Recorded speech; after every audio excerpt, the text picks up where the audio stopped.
दोस्तों, एक इंटरव्यू के दौरान खेसारी लाल यादव कुछ ऐसा बोलते हैं।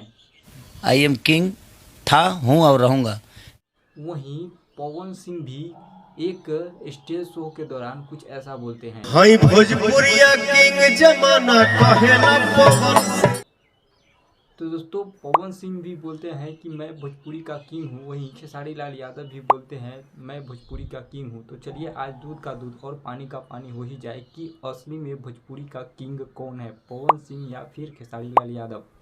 दोस्तों, पवन सिंह को भोजपुरी इंडस्ट्री में काम करते हुए करीब 20 से 22 वर्ष हो चुका है, लेकिन पवन सिंह का एक भी ऐसा फिल्म नहीं है, एक भी ऐसा मूवी नहीं है जिस पर 100 मिलियन व्यूज मिला हो।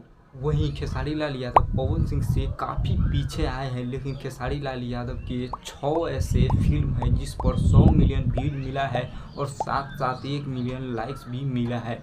तो यह है खेसारी लाल यादव का असली पावर। दोस्तों, पवन सिंह भोजपुरी इंडस्ट्री में काफ़ी सालों से गाना गा रहे हैं, लेकिन पवन सिंह के सिर्फ 4 ही ऐसे गाने हैं जिस पर 300 मिलियन प्लस व्यूज मिला है। वहीं खेसारी लाल यादव की बात किया जाए तो लोग खेसारी लाल यादव के बोलते हैं कि उनका आवाज़ अच्छा नहीं है, खेसारी लाल यादव अच्छा गाना नहीं गाते हैं, उनके कुत्तों से आवाज़ का कंपेयर किया जाता है। फिर भी खेसारी लाल यादव ने अपनी मेहनत और अपने सिंगिंग के दम पर आज सबसे ज़्यादा खेसारी लाल यादव के 300 प्लस मिलियन व्यूज वाले गाने हैं।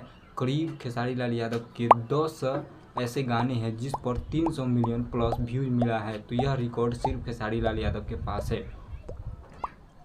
वहीं कुछ लोग ऐसा बोलते हैं कि खेसारी लाल यादव का फॉलोअर्स कम है फेसबुक और इंस्टाग्राम पर। दोस्तों, आप सभी को बता दें कि पवन सिंह के जो इंस्टाग्राम पर फॉलोअर्स है वो है 2.6 मिलियन। वहीं खेसारी लाल यादव के इंस्टाग्राम पर फॉलोअर्स है 3.2 मिलियन। तो इसमें भी आगे है खेसारी लाल यादव। अगर फेसबुक की बात किया तो पवन सिंह के फेसबुक पेज पे 4 मिलियन फॉलोअर्स है, तो वहीं खेसारी लाल यादव के फेसबुक पेज पे 5.5 मिलियन फॉलोअर्स है। तो इसमें भी आगे है Khesari Lal Yadav. I am king था, हूँ और रहूँगा।